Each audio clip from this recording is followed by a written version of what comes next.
Hello friends, welcome to study smart way. आज एक बार फिर आपका स्टडी स्मार्ट वे में स्वागत है। आज आप लोगों के लिए सामान्य ज्ञान यानी कि जीके के मोस्ट इम्पॉर्टेंट 30 क्वेश्चन लेकर आए हैं, जिसमें कि आप लोगों के बहुत ज़्यादा जो इम्पोर्टेंट क्वेश्चन है जो एग्ज़ाम में पूछे जाते हैं वो प्रश्न लेकर आए हैं। उसमें कुछ आपके करेंट अफेयर्स से संबंधित भी हैं और मोस्टली जीके से भी संबंधित हैं, तो वो आपके हर एग्ज़ाम में हेल्प करेंगे। तो चलिए शुरू करते हैं आज की क्लास को। आज की क्लास का पहला प्रश्न आपके सामने दिया गया है, देखते हैं। आईसीसी पुरुष T20 विश्व कप के पहले संस्करण का आयोजन कहाँ किया गया था? T20 वर्ल्ड कप का जो पहला संस्करण था उसका आयोजन कहाँ पर किया गया था? भारत में, इंग्लैंड में, दक्षिण अफ्रीका में या फिर इनमें से कोई नहीं। तो जो ये आईसीसी मेंस वाला वर्ल्ड कप था जिसका पहला संस्करण का आयोजन ये साउथ अफ्रीका में किया गया था। ये आपका थर्ड ऑप्शन सही हो जाएगा। और इस विश्व कप में भारत ने विजय हासिल की थी और किसके खिलाफ? तो वो पाकिस्तान के खिलाफ भारत ने जीत दर्ज की थी, पाकिस्तान को हराकर। अगले प्रश्न की तरफ बढ़ते हैं। वित्त मंत्री निर्मला सीतारमण के अनुसार अगले 3 सालों में कितने वंदे भारत ट्रेनों का निर्माण व विकास हो जाएगा? अभी हाल ही में वित्त मंत्री निर्मला सीतारमण जी ने 2022-23 का बजट पेश किया है। केंद्रीय बजट जो उन्होंने लोकसभा में पेश किया है उस बजट में इन्होंने बताया है कि 3 सालों में वंदे भारत ट्रेनें कितनी तक उनका निर्माण और विकास हो जाएगा। तो वो उन्होंने 400 ट्रेनों का बताया है। यहाँ आपका फोर्थ ऑप्शन सही हो जाएगा। इन्होंने बताया कि अगले 3 सालों में 400 वंदे भारत ट्रेनों का निर्माण और विकास हो जाएगा, जो यात्रियों के लिए बेहतर सुविधा देने वाली ट्रेनें हैं। आगे बढ़ते हैं अगले प्रश्न की तरफ।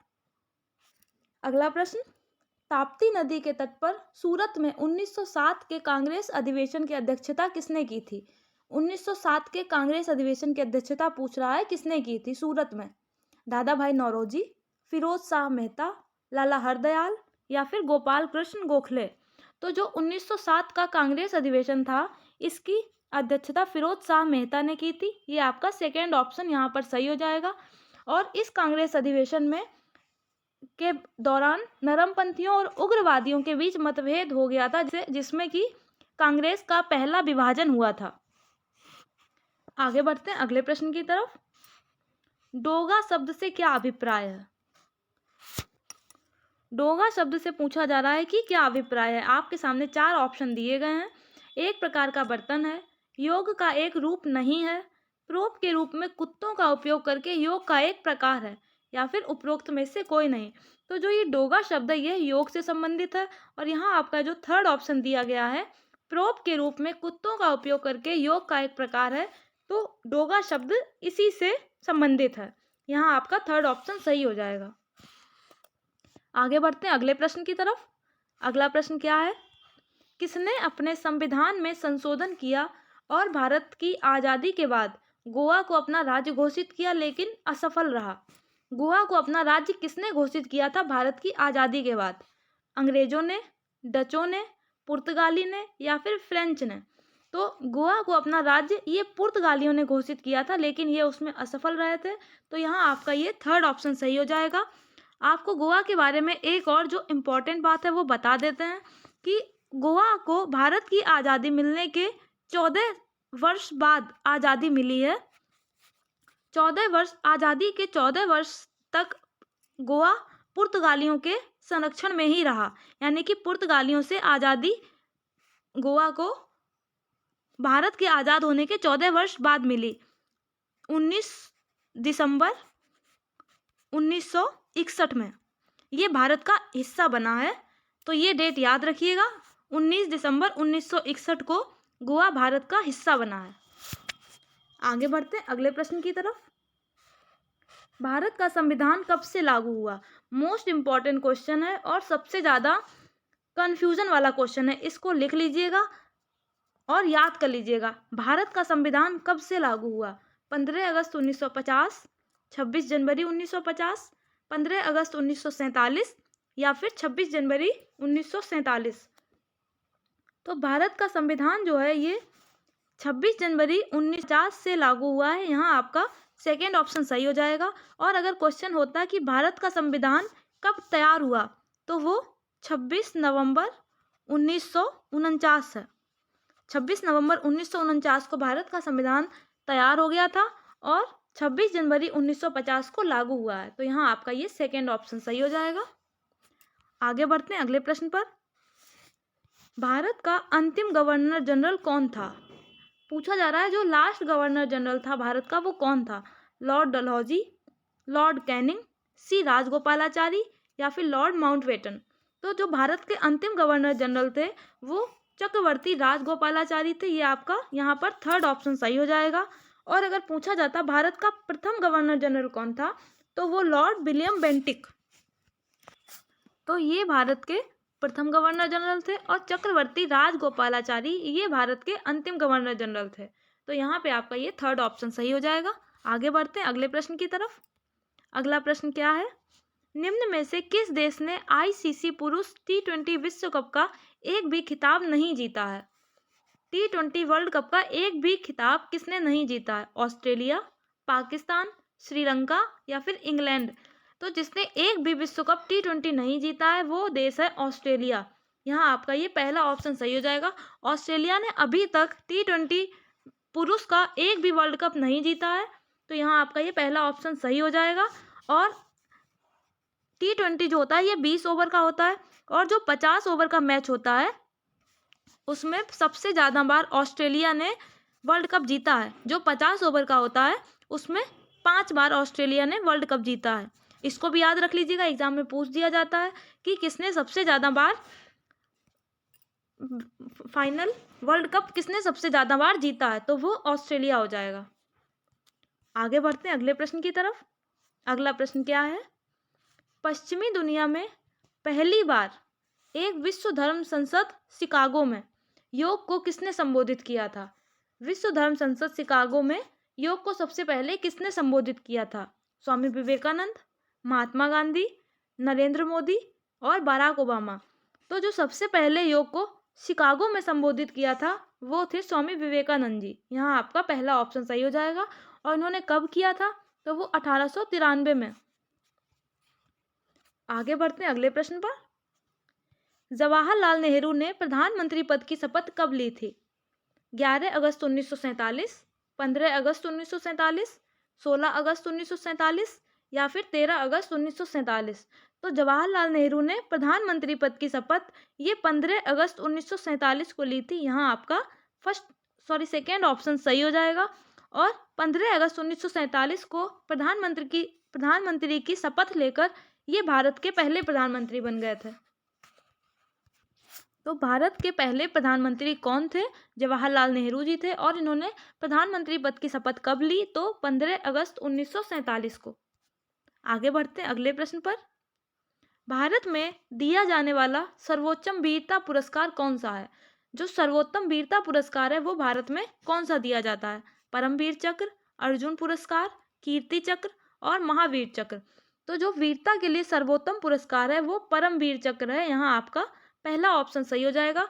यह वीरता के विशिष्ट कार्यों में दिया जाता है। वीरता के लिए जो विशिष्ट कार्य होते हैं वो किसी भी क्षेत्र में हो उसमें ये पुरस्कार दिया जाता है। तो यहाँ आपका पहला ऑप्शन सही हो जाएगा। आगे बढ़ते हैं अगले प्रश्न पर। पहली बार भारत का राष्ट्रीय ध्वज कब और कहाँ फहराया गया? भारत का राष्ट्रीय ध्वज यानी कि तिरंगा पहली बार कब और कहाँ फहराया गया? 9 अगस्त 1910 गेटवे ऑफ इंडिया मुंबई, 8 अगस्त 1908 लाल किला दिल्ली, 7 अगस्त 1906 इंडिया गेट दिल्ली, 7 अगस्त 1906 पारसी बागान स्क्वायर कोलकाता। तो ये पूछा गया है भारत का राष्ट्रीय ध्वज पहली बार कब और कहाँ फहराया गया। तो ये 7 अगस्त 1906 को पारसी बागान स्क्वायर कोलकाता में फहराया गया। इसको पारसी बागान चौक भी कहा जाता है। तो ये आपका फोर्थ ऑप्शन सही हो जाएगा। सबसे पहले तिरंगा 7 अगस्त 1906 को कोलकाता के पारसी बागान चौक में फहराया गया था। तो यहाँ आपका ये फोर्थ ऑप्शन सही हो जाएगा। सभी प्रश्नों को नोट कर लीजिएगा, बहुत ज़्यादा इंपॉर्टेंट प्रश्न है। अपने नोट्स में ज़रूर इनको लिखते चलें और टाइम पर इनका रिवीजन ज़रूर करते चलें। चलिए आगे देखते हैं अगले प्रश्न को। योग के पिता के रूप में कौन जाने जाते हैं? योग के पिता शिव, ब्रह्मा, विष्णु या फिर महर्षि पतंजलि। तो योग के पिता के रूप में जाने जाने वाले जो हैं वो भगवान शिव हैं। यहाँ आपका पहला ऑप्शन सही हो जाएगा। और थोड़ा मिलता जुलता इनसे और कुछ बता देते हैं। तो जो महर्षि पतंजलि हैं ये योग दर्शन के प्रणेता हैं। अगर आपके एग्जाम में पूछा जाता है कि योग दर्शन के प्रणेता कौन है, तो वो महर्षि पतंजलि हैं और इन्होंने योग सूत्र की रचना की है। योग सूत्र की रचना करने वाले महर्षि पतंजलि हैं। चलिए आगे बढ़ते हैं अगले प्रश्न पर। FAO का मुख्यालय कहाँ स्थित है? आपके सामने 4 ऑप्शन दिए गए हैं, जेनेवा में, रोम में, अमेरिका में या फिर पेरिस में। तो FAO का जो मुख्यालय है वो रोम में है, इटली में। यहाँ आपका सेकेंड ऑप्शन सही हो जाएगा। FAO का मुख्यालय रोम में स्थित है। और FAO है क्या? तो ये एक खाद्य कृषि संगठन है, अंतर्राष्ट्रीय संस्था है जो UNO के लिए काम करती है और इसका फुल फॉर्म है फूड एग्रीकल्चर ऑर्गेनाइजेशन। तो ये इसका फुल फॉर्म है, इसको नोट कर लीजिएगा। FAO का फुल फॉर्म पूछ लिया जाता है कि क्या है, तो ये फूड एंड एग्रीकल्चर ऑर्गेनाइजेशन, खाद्य कृषि संगठन है। हिंदी में इसका फुल फॉर्म खाद्य एवं कृषि संगठन और इंग्लिश में फूड एंड एग्रीकल्चर ऑर्गेनाइजेशन। इसकी स्थापना कब हुई? तो ये 16 अक्टूबर 1945 को इसकी स्थापना हुई है। 16 अक्टूबर 1945 को। और ये UNO के लिए काम करती है। भूख को हराने के लिए यह एक अंतर्राष्ट्रीय संस्था है और इसका मुख्यालय रोम में, इटली में स्थित है। अगले प्रश्न की तरफ बढ़ते हैं। कारगिल युद्ध स्मारक कहाँ स्थित है? जो कारगिल का युद्ध हुआ था भारत और पाकिस्तान के बीच में, तो वो युद्ध स्मारक कहाँ स्थित है? Wagah border, tiger hill Ladakh, gateway of India या फिर शिमला मॉल रोड। तो जो कारगिल युद्ध स्मारक है ये टाइगर हिल लद्दाख में स्थित है। यहाँ आपका ये सेकेंड ऑप्शन सही हो जाएगा। इसको द्रास मेमोरियल भी कहते हैं, द्रास मेमोरियल भी इसको कहा जाता है। तो यहाँ आपका ये सेकेंड ऑप्शन सही हो जाएगा। आगे बढ़ते हैं अगले प्रश्न पर। पृथ्वीराज चौहान ने मोहम्मद गोरी से कौन सी लड़ाई जीती थी? यानी कि किस युद्ध के दौरान पृथ्वीराज चौहान ने मोहम्मद गोरी को पराजित किया था? तराइन का प्रथम युद्ध, बक्सर का युद्ध, हल्दी घाटी का युद्ध और पानीपत का युद्ध। तो पृथ्वीराज और मोहम्मद गोरी के युद्ध जो तराइन का प्रथम युद्ध हुआ था, इसमें मोहम्मद गोरी की हार हुई थी और पृथ्वीराज चौहान ने विजय प्राप्त की थी। तो यहाँ आपका ये सेकेंड ऑप्शन सही हो जाएगा। और तराइन का जो द्वितीय युद्ध हुआ था उसमें पृथ्वीराज चौहान पराजित हो गए थे, जिसमें कि मोहम्मद गोरी ने उनको बंदी बना लिया था। अगला देखते हैं। बक्सर का युद्ध जो था ये शाह आलम द्वितीय और मीर कासिम और सिराजुद्दौला के बीच में हुआ था। हल्दी घाटी का युद्ध ये बहुत ज़्यादा इंपॉर्टेंट है, इसको नोट कर लीजिएगा। हल्दी घाटी का युद्ध ये अकबर और महाराणा प्रताप के बीच में हुआ था। अकबर और महाराणा प्रताप के बीच में ये युद्ध हुआ था। पानीपत की लड़ाई ये भी कई बार एग्जाम में पूछ दी जाती है, इसको भी याद कर लीजिए, इंपॉर्टेंट है ये। तो ये अहमद शाह अब्दाली और सदाशिवराव भाऊ के बीच में हुई थी, यानी कि मुगल और मराठों के बीच में पानीपत की लड़ाई हुई थी। तो यहाँ आप समझ गए होंगे। तराइन का प्रथम युद्ध पृथ्वीराज चौहान और मोहम्मद गोरी के बीच में हुआ था। बक्सर का युद्ध शाह आलम द्वितीय मीर कासिम के बीच में हुआ था। हल्दी घाटी का युद्ध अकबर और महाराणा प्रताप के बीच में हुआ। और पानीपत का युद्ध मुगल और मराठा यानी कि अहमद शाह अब्दाली और सदाशिवराव भाऊ के बीच में हुआ। तो यहाँ पर यह आपका पहला ऑप्शन सही हो जाएगा। चलिए आगे बढ़ते हैं अगले प्रश्न पर। निम्नलिखित में कौन सा वन मध्य प्रदेश में पाया जाता है? अल्पाइन वन, शुष्क शीतोष्ण वन, उष्णकटिबंधीय शुष्क पर्णपाती वन और उष्णकटिबंधीय अर्ध सदाबहार वन। तो पूछा गया है कौन सा वन मध्य प्रदेश में पाया जाता है। तो मध्य प्रदेश में जो मुख्य रूप से वन पाए जाते हैं वो उष्णकटिबंधीय शुष्क पर्णपाती वन होते हैं। यहाँ पे आपका थर्ड ऑप्शन सही हो जाएगा। और इन वनों के जो प्रमुख वृक्ष हैं वो कौन कौन से हैं? तो वो पलाश, बेल, अमलतास, ये सभी इनके प्रमुख वृक्ष हैं। ये जो उष्णकटिबंधीय शुष्क पर्णपाती वन है इनके प्रमुख वृक्ष ये हैं, पलाश, बेल और अमलतास। चलिए आगे बढ़ते हैं अगले प्रश्न की तरफ। हाल ही में चीन में किस प्रकार के बर्ड फ्लू का एकमात्र मामला सामने आया है? अभी चीन में एक बर्ड फ्लू का मामला सामने आया है जो दर्ज किया है, तो वो कौन सा बर्ड फ्लू है? H10N3, H5N1, H7N9 या फिर इनमें से कोई नहीं। तो जो चीन में अभी हाल ही में एक बर्ड फ्लू का मामला सामने आया है वो है H10N3। यहाँ पे आपका फर्स्ट ऑप्शन सही हो जाएगा। आगे बढ़ते हैं अगले प्रश्न पर। बहुत ज़्यादा इंपॉर्टेंट प्रश्न है ये। निम्नलिखित में कौन से देश ओपेक के संस्थापक सदस्य रहे? OPEC ओपेक के संस्थापक सदस्य कौन से देश रहे हैं? कुवैत, ईरान, सऊदी अरब या फिर उपरोक्त सभी? तो ओपेक के संस्थापक सदस्य ये सभी रहे हैं, यानी कि आपका फोर्थ ऑप्शन सही हो जाएगा। इनके अलावा जो और देश हैं वो भी आपको बता देते हैं, वो कौन कौन से हैं। तो इराक, ईरान, कुवैत, सऊदी अरब और वेनेजुएला, ये सभी इनके संस्थापक सदस्य हैं। तो इनको नोट कर लीजिएगा। कुवैत, इराक, ईरान, सऊदी अरब और वेनेजुएला। और ये क्या है? ओपेक क्या है? तो ये पेट्रोलियम निर्यातक देशों का संगठन है एक, और इसकी स्थापना 1960 में बगदाद के एक सम्मेलन में हुई थी। तो ये सभी चीज़ें इंपॉर्टेंट हैं, इसको लिख लीजिएगा। आपके एक प्रश्न से कम 3 से 4 प्रश्न और कंप्लीट हो जाते हैं। इससे कि आपका समय भी बचता है और आपकी नॉलेज भी ज़्यादा बढ़ती है। इसलिए हर प्रश्न को ध्यान से देखिएगा और उसमें आपको जो चीज़ें इंपॉर्टेंट लगती हैं उनको ज़रूर नोट करते चलें, जिससे कि आपको कम समय में ज़्यादा पढ़ाई करने का मौका मिले। चलिए आगे बढ़ते हैं अगले प्रश्न की तरफ। भारत में पहला अंतर्राष्ट्रीय योग दिवस कब मनाया गया? पहला अंतर्राष्ट्रीय योग दिवस मोस्ट इंपॉर्टेंट क्वेश्चन है, इसको जरूर देख लीजिएगा। 21 जून 2014, 21 जून 2015, 21 जून 2016 या फिर इनमें से कोई नहीं।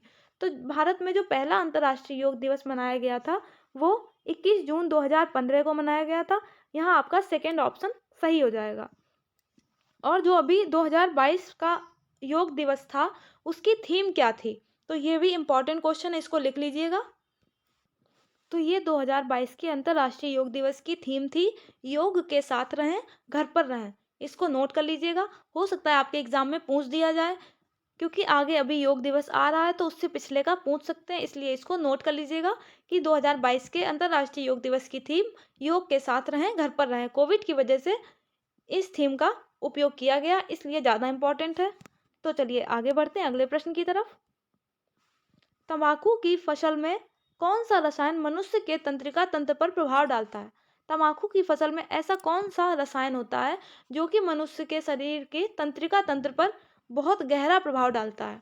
देखते हैं। आर्सेनिक, निकोटिन, फॉर्मेल्डिहाइड, उपरोक्त सभी। तो तंबाकू में ये सभी चीज़ें होती हैं तंबाकू की फसल में। तो यहाँ पर आपका फोर्थ ऑप्शन सही हो जाएगा, उपरोक्त सभी। और इनके अलावा जो और चीज़ें हैं जैसे कैडमियम, ये भी अगर आपको इनकी जगह पे ये ऑप्शन मिलते हैं तो आप सही करके आइएगा। कैडमियम और लेड, ये चीज़ें भी मनुष्य के तंत्रिका तंत्र पर बहुत गहरा असर डालते हैं। आर्सेनिक, निकोटिन, फॉर्मेल्डिहाइड, कैडमियम और लेड।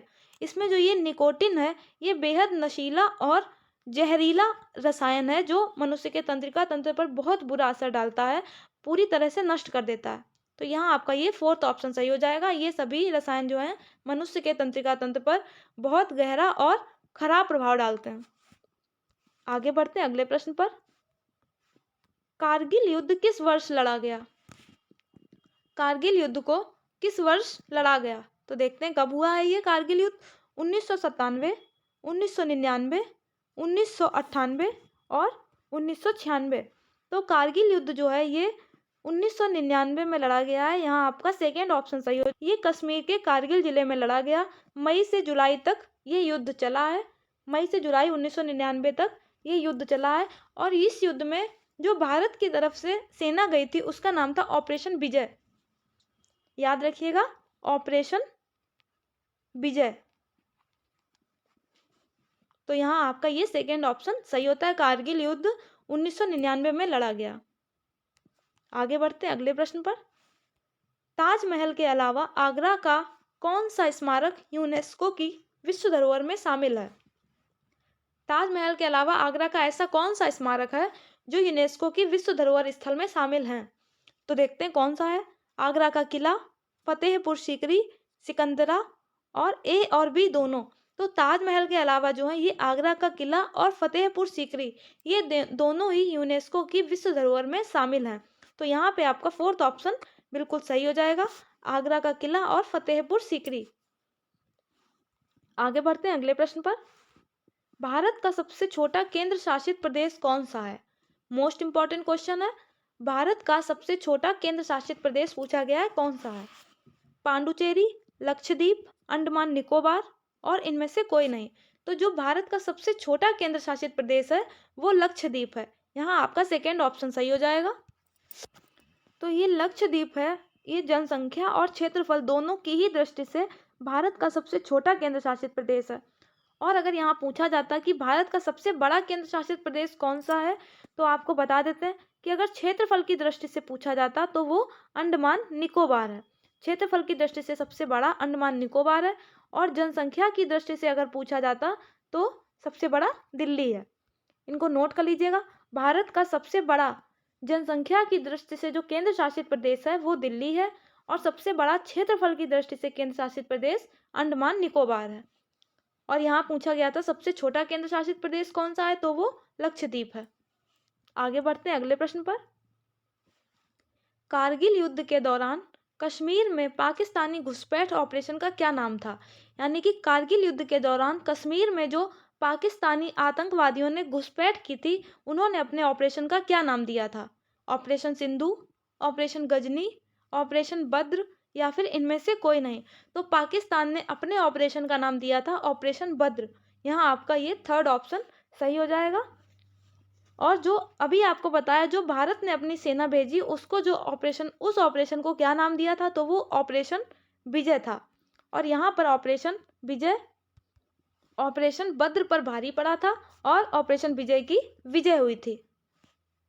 तो यहाँ आपका ये थर्ड ऑप्शन सही हो जाएगा। पाकिस्तानी घुसपैठ ऑपरेशन का नाम था ऑपरेशन बद्र या फिर प्लान बद्र। चलिए आगे बढ़ते हैं अगले प्रश्न की तरफ। धान के खेतों में उत्सर्जित और पृथ्वी का तापमान बढ़ाने वाली गैस का क्या नाम है? धान के खेतों से सबसे ज्यादा उत्सर्जित जो गैस होती है जिससे पृथ्वी का तापमान बढ़ता है, उस गैस का नाम पूछा गया है, वो कौन सी गैस है? Nitrogen, carbon dioxide, carbon monoxide और मीथेन। तो जो धान के खेतों से सबसे ज्यादा उत्सर्जित गैस होती है वो मीथेन है। यहाँ आपका ये फोर्थ ऑप्शन सही हो जाएगा। धान के खेतों से और जो गैसें उत्सर्जित होती हैं जैसे CO2, N2O, ये सभी ग्रीन हाउस गैसों का स्रोत होती हैं। और जो सबसे ज़्यादा उत्सर्जित होती है वो मीथेन गैस है। इन सभी गैसों की वजह से ग्लोबल वार्मिंग का खतरा बहुत ज़्यादा बढ़ रहा है। तो यहाँ पे आपका ये फोर्थ ऑप्शन सही हो जाएगा। आगे बढ़ते हैं अगले प्रश्न की तरफ। भारतीय संविधान में कुल कितनी अनुसूची शामिल हैं? भारतीय संविधान में अनुसूचियाँ पूछी गई हैं, कितनी हैं? 10, 11, 8 या फिर 12। तो भारतीय संविधान में कुल 12 अनुसूची हैं। यहाँ आपका ये फोर्थ ऑप्शन सही हो जाएगा। और अनुच्छेद कितने हैं? तो वो 395 अनुच्छेद हैं। और भारतीय संविधान में भाग 25 हैं। तो इनको देख लीजिएगा, 12 अनुसूची हैं, 395 अनुच्छेद हैं और 25 भाग हैं ये भारतीय संविधान में। आगे बढ़ते हैं अगले प्रश्न की तरफ। कारगिल विजय दिवस कब मनाया जाता है? कारगिल विजय दिवस कब मनाते हैं? 11 जुलाई, 20 जुलाई, 22 जुलाई और 26 जुलाई। तो कारगिल विजय दिवस मनाया जाता है ये 26 जुलाई है। यहाँ आपका ये फोर्थ ऑप्शन सही हो जाएगा। कारगिल विजय दिवस 26 जुलाई को मनाया जाता है। अगला प्रश्न, भारत ने अपना पहला परमाणु परीक्षण कब किया? अपना पहला परमाणु परीक्षण पूछा जा रहा है, कब किया? मई 1973 में, मई 1975 में, मई 1976 में या फिर मई 1974 में। तो भारत ने अपना पहला परमाणु परीक्षण ये इंदिरा गांधी की सरकार में किया था और ये मई 1974 में किया है। यहाँ आपका ये फोर्थ ऑप्शन सही हो जाएगा। याद रखिएगा, ये इंदिरा गांधी की सरकार में हुआ है। आगे बढ़ते हैं अगले प्रश्न की तरफ। तुगलक वंश का अंतिम संस्थापक कौन था? अंतिम संस्थापक पूछा गया है तुगलक वंश का। नसीरुद्दीन महमूद शाह, फिरोज शाह तुगलक, बाबर या फिर नुसरत शाह। तो जो अंतिम संस्थापक था, अंतिम शासक जो था तुगलक वंश का, वो नसीरुद्दीन महमूद शाह या फिर नसीरुद्दीन मोहम्मद शाह भी इनको कहा जाता है। तो यहाँ आपका ये फर्स्ट ऑप्शन सही हो जाएगा। और तुगलक वंश का अगर संस्थापक पूछा जाता है तो वो गयासुद्दीन था। गयासुद्दीन ने तुगलक वंश की स्थापना की थी और तुगलक वंश का अंतिम शासक जो है वो नसीरुद्दीन महमूद शाह था। तो यहाँ आपका ये पहला ऑप्शन सही हो जाएगा। तो आज आपके प्रश्नों की श्रृंखला यहाँ पर समाप्त होती है। आप सभी लोगों के लिए जो मोस्ट इंपॉर्टेंट क्वेश्चन थे सामान्य ज्ञान के, वो आपके सामने लाए थे। आशा करते हैं आप लोगों ने बेहतरीन तरह से पढ़ा होगा। वीडियो को अंत तक देखने के लिए बहुत बहुत धन्यवाद। आप सभी लोग अपना स्कोर जरूर बताएं कमेंट बॉक्स में। Thank you. जय हिंद, जय भारत।